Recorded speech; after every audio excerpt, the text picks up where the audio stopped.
American Legacy Network remembers Chuck Harmon, April 17th, 1954.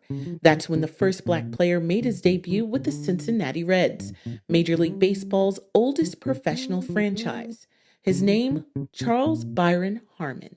Grandpa uh, was a simple man who loved his family and baseball. Harmon appeared in the third game of the season against the Milwaukee Braves.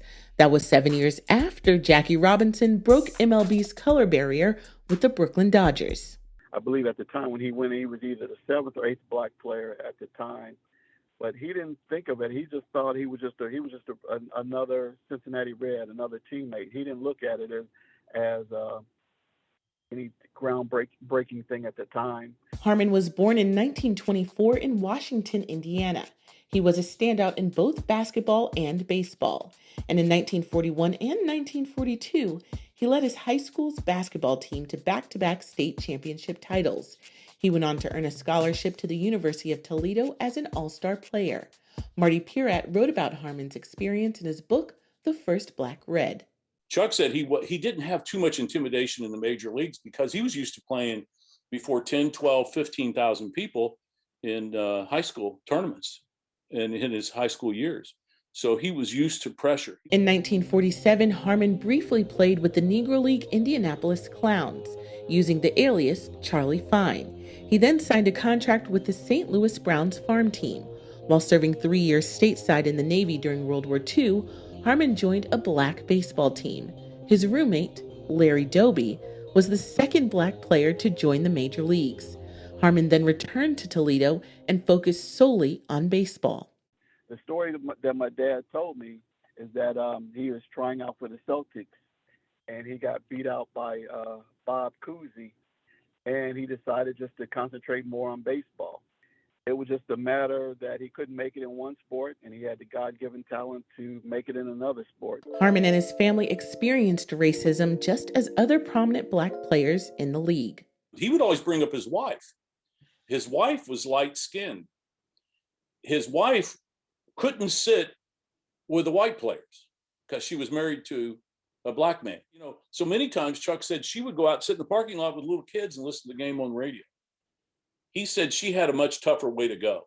He could go out and play. And although they were rivals, players like Hank Aaron, Willie Mays, Frank Robinson, and Ernie Banks relied and leaned on each other for support. My dad also talked about building those relationships with those players, even though technically they were your opponent, but because you shared commonality of only being, a minority or being the only black playing, you still reached out to each other and tried to help each other. He really just wanted to play baseball, and he wanted to play baseball at the highest level and represent himself and his family and African Americans. In total, Harmon spent 4 seasons in the major leagues and also played for the St. Louis Cardinals and Philadelphia Phillies. In 1977, Harmon was inducted as part of the inaugural class of the University of Toledo Athletic Hall of Fame. And in 1995, he was inducted into the Indiana Baseball Hall of Fame. In 2004, on the 50th anniversary of his debut, the Reds placed a plaque outside of Great American Ballpark. And in 2015, the Reds unveiled a statue of Harmon in front of the Reds Youth Academy. Harmon, a trailblazer for blacks in baseball, died March 19th, 2019, at the age of 94. I think it's important to keep his legacy going because he really played at a time when it was just for his love of the sport and not the recognition and the notoriety. My dad was humble. He didn't really, the recognition wasn't a big deal to him. My dad was always about the team and making the team better. To watch classic black films, documentaries, and much more, tune in today to American Legacy Network, Black History Made Every Day.